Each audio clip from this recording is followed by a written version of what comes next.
Hi Danvers, my name is Jasmine Ramon, Director of Equity and Inclusion for the town, and I am back to recap the summer series I've been hosting, Let's Talk About Race.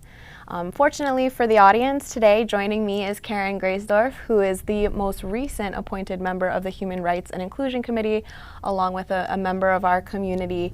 And so this past Thursday, we talked a bit about cultural appropriation.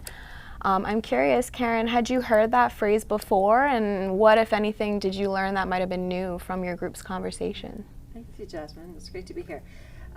It was a term I was familiar with, and it was interesting to unpack it with three people who I didn't yet know.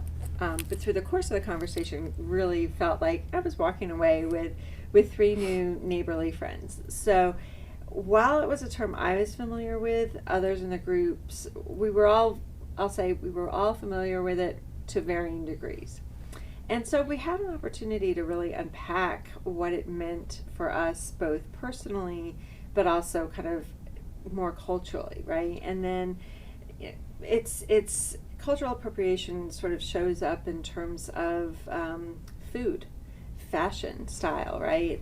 Music, language. And so there are ways in which it came, kind of where is that line when one moves from appreciating to appropriating. So we had really a robust conversation talking about that, and also really identified that line is when kind of the oppression, like who has been the oppressor, which is a huge concept and a huge topic, but just to say, like, where there has been inequity, that kind of becomes a dividing line, and also when there's been profit. If somebody for whom this is not their culture and they are profiting from it, that is definitely, you've crossed a line at that point. Yeah, it's so funny you say that, because in my group, it kind of came up, oh, well, we always borrow from one another's cultures. And I'm like, yes, especially this day and age with technology. Yeah. But I think to your point, it's a line that's gray. And I think trying to distinguish between that appropriation of a culture versus appreciation, in my head, it kind of comes down to, did you ask permission? Right. Did you give credit? Right. And what was your plan on compensating someone for that? And I think so often we kind of move past that. Right. So it's really interesting to hear that that's where your group started, because I think we were circling around that same area. Yeah, I mean, we also went into this space. So this series, which you've called us together for, which has been just so rich and continues to be such a great addition for our town community.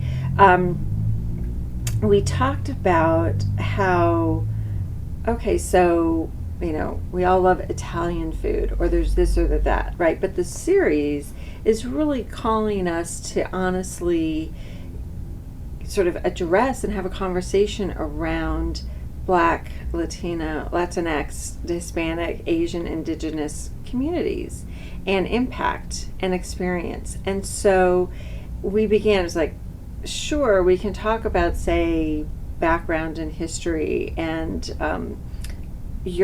kind of white European traditions that everybody loves. Like, I have no Italian blood in my family.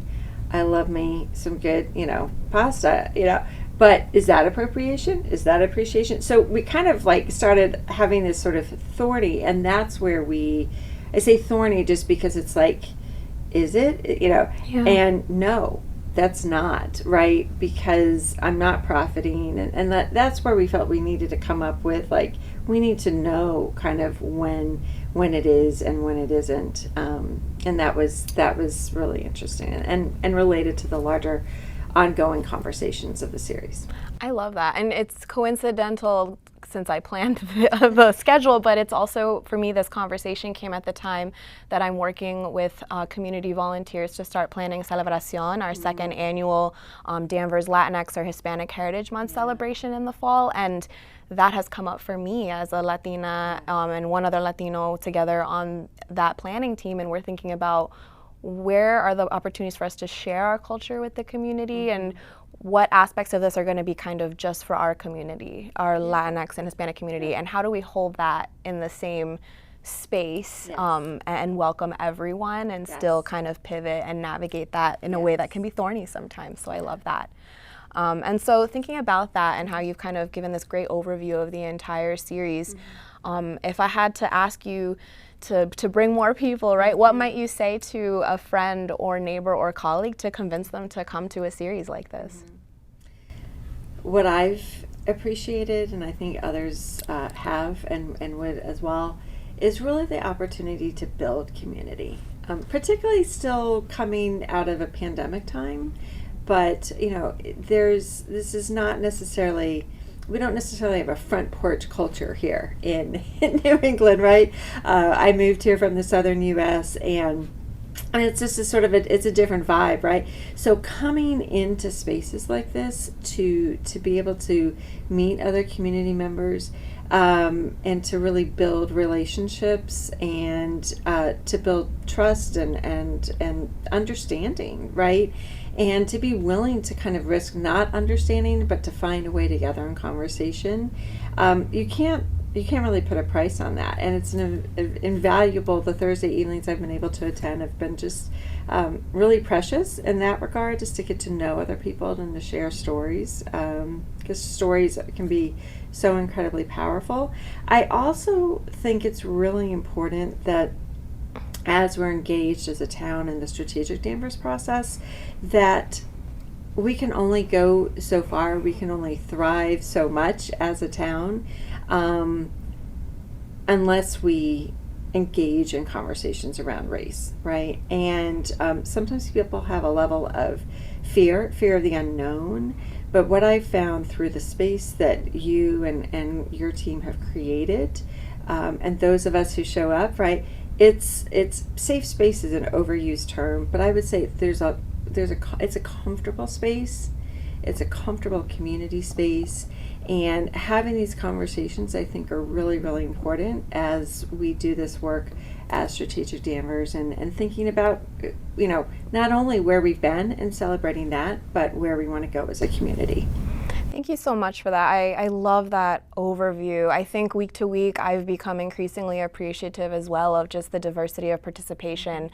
Everything from the town manager stopping by this past week to the same gentleman who on the very first day of the series happened to be in the standing room looking at art, and then he stayed and has been coming back every week since. I love all of that. So I love that you've captured that sentiment of community and comfort and even beyond safe space to a brave one. So thank you so much for joining me with that. And Danvers, you heard it from Karen, and there's still 2 more weeks to join us. So we are back in the standing room on the first floor of the library this Thursday from 5:15 to 6:45. And this week's topic is I've just been called racist. Now what do I do?